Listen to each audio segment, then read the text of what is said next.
So you made it in on the inside. All right, that's great. My name's Michael Kane. I'm going to be showing you 12 steps of on-page SEO.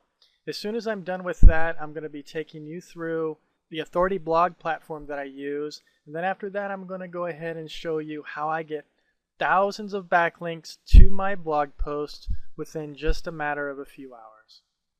But first, in this video, part 1, I'm just going to be taking you through 12 steps of on-page SEO. This won't take long. It's very easy to do. And these are the same 12 steps that I take to ensure that my blog posts have the highest possible ranking factors when Google comes to take a look at it to determine if it's relevant for the search. So sit tight and relax. You might want to take some notes. Go ahead and enjoy the rest of this video. Okay, so first things first, before you start writing your blog, you got to have a topic. And then you got to select your keyword for that topic. Now to do that, you can go over to the Google keyword tool and type in keyword tool, and it's the very top search result. Come on over to the Google keyword tool and enter in your keywords that you started writing down when you were brainstorming. So in my case, I will write down what to blog about and click on search. And it shows me a whole list of other similar keywords that I could potentially use, right? Then I can sort over here by global monthly searches. Then I can go over here and select phrase match to narrow it down a little bit because broad match is too broad. You want to use exact match or phrase match. I'm going to use phrase match, and I can see that the keyword what to blog about gets 2,400 monthly searches. That's a pretty decent keyword. And then I can go down here and see what other keywords that I could potentially use if I wanted to, that is related to the subject that I want to write about. But I already went through most of these, and I already figured out that what to blog about is the keyword that I want to use because I know that I could target it pretty well and be able to come up on the first page, because 2,400 I know is not going to be that competitive.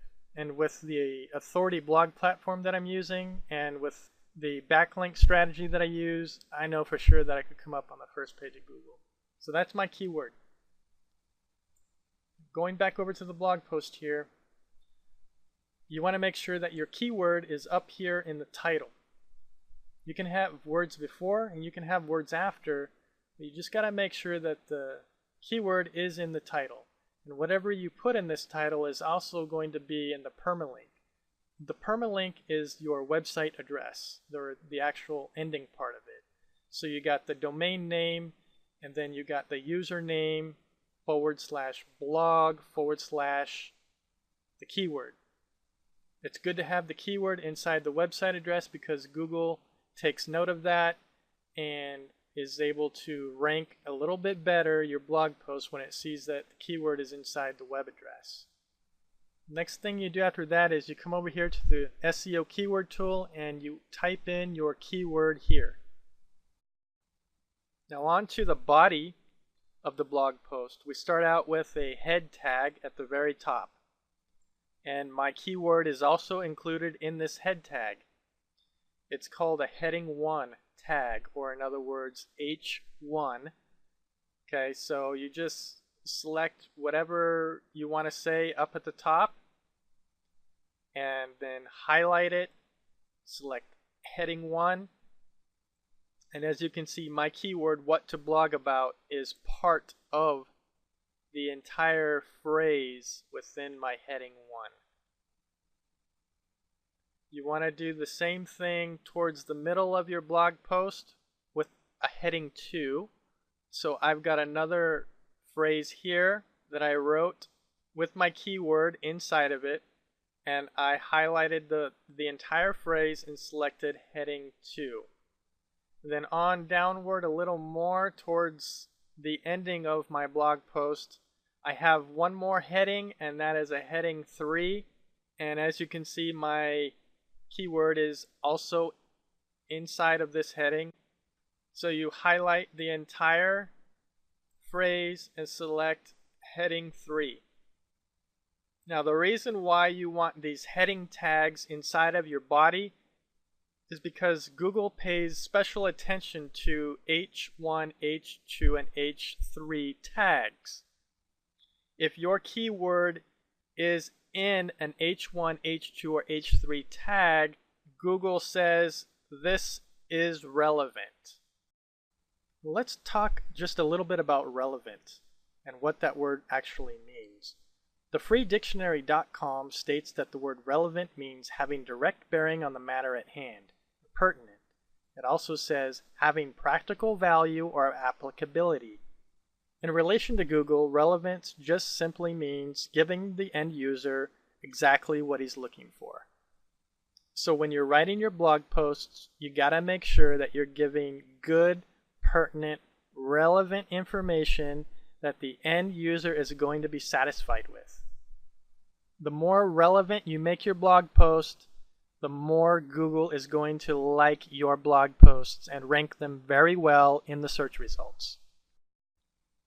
Okay, another thing that I do when I write a blog post is I insert an image towards the top, and I usually always put it towards the right-hand side of the paragraph. That's just my preference. I mean, you could put it towards the left side. So basically what I do when I insert an image is after I insert it, I click on Edit Image to see what it has as the alternative text. Another way of saying alternative text is alt tag.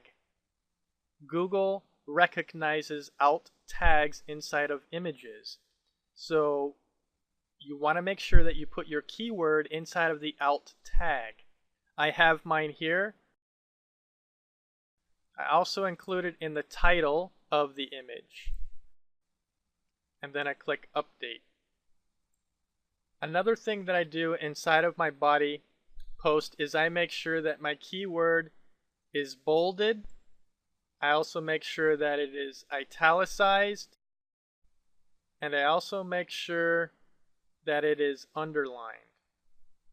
And the way to do that is you highlight your keyword, click on B, that bolds it.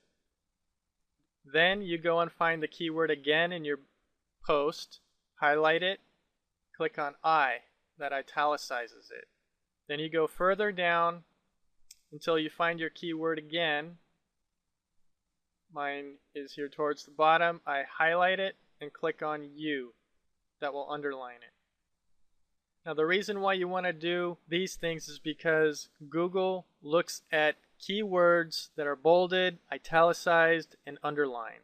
When you bold, italicize, and underline your keyword inside of your blog post, what you're actually doing is suggesting that your blog post is relevant to these keywords that you are bolding, italicizing, and underlining. Therefore, Google says your blog post must be relevant to these keywords that you are trying to highlight on your blog post. After I'm finishing bolding, italicizing, and underlining my keywords, I head over to the SEO keyword tool over here on the right, and I go down each one and make sure that each one has a green check mark. If it doesn't have a green check mark, then I read what it tells me to do, and I go back into my body of my blog post and I do what it says. In this case, I already finished writing this blog post, so as you can see, I've got most of them with green check marks. But I'm just going to go through them real quick so I can show you what they suggest that I do inside of the body of my blog post. And this is the SEO keyword tool.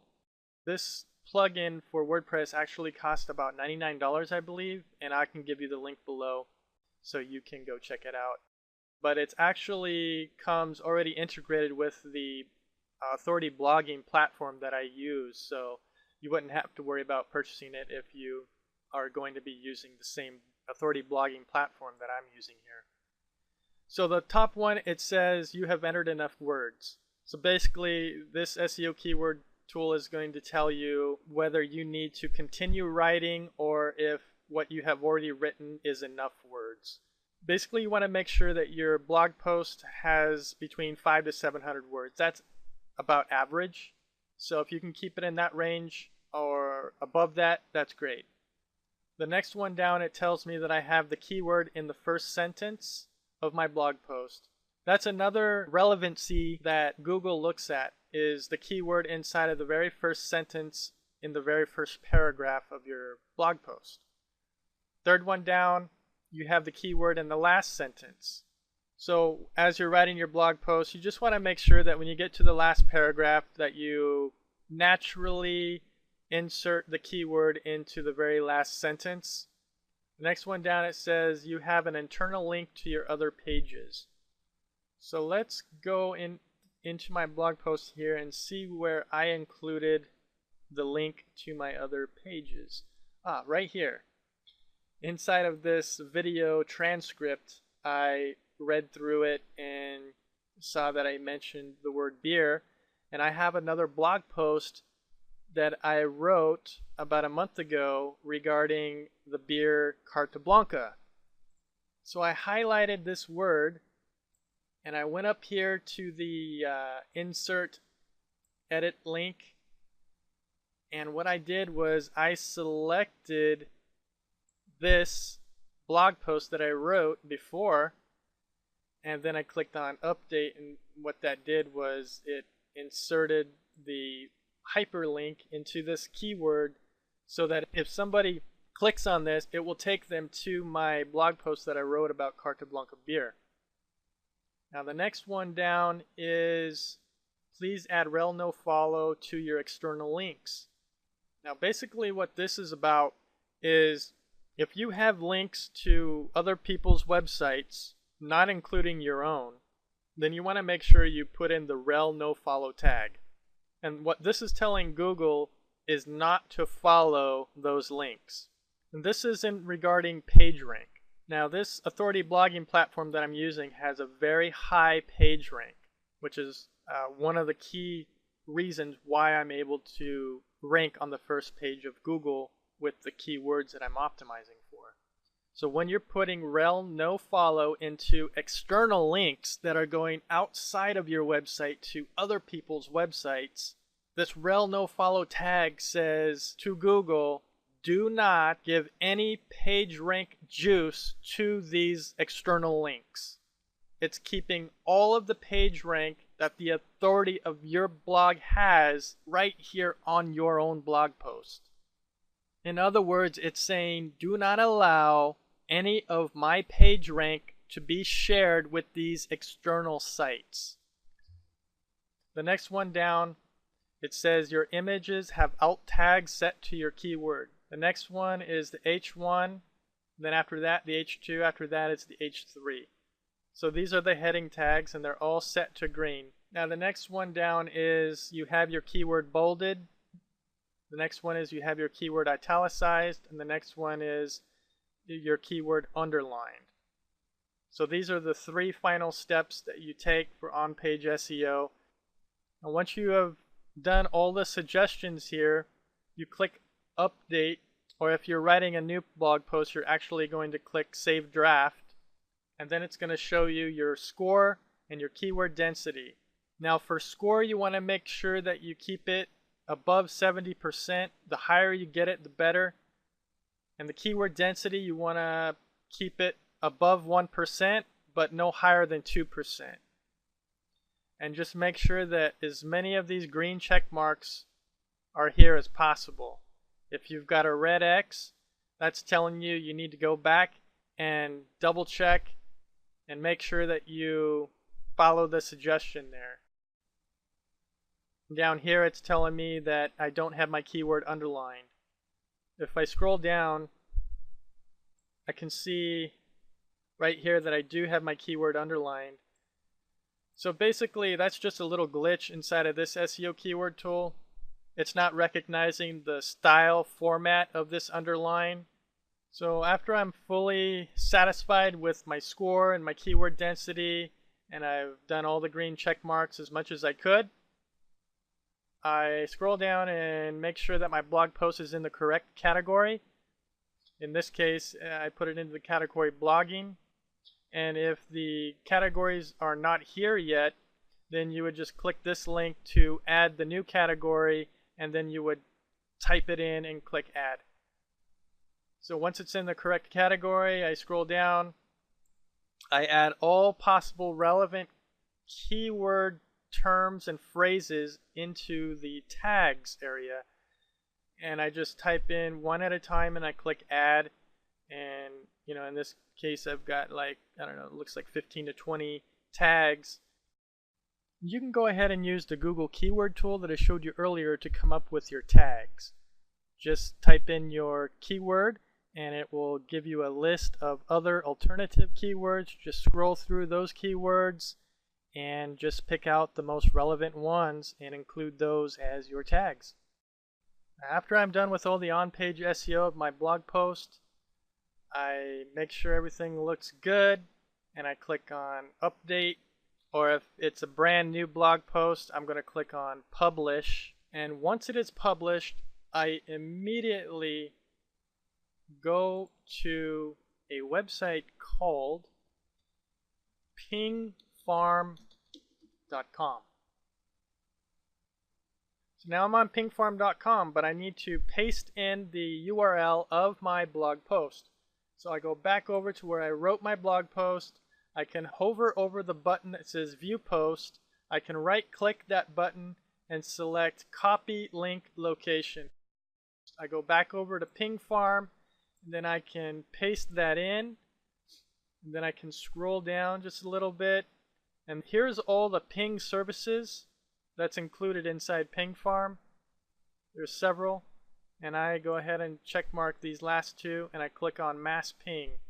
What this is going to do is notify all of the major search engines like Google that there has been a brand new blog post posted.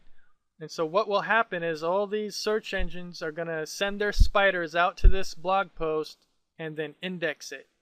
And by using this ping service, I've had my blog posts literally indexed within 5 minutes after writing the blog post. So that's all for now on this part 1 of the blogging tips and tricks. On the next video and part 2, I'm going to take you through the authority blogging platform that I use. But in the meantime, if you'd like to check out the SEO keyword tool that I was showing you earlier for your own WordPress self-hosted blog, go ahead and click here now.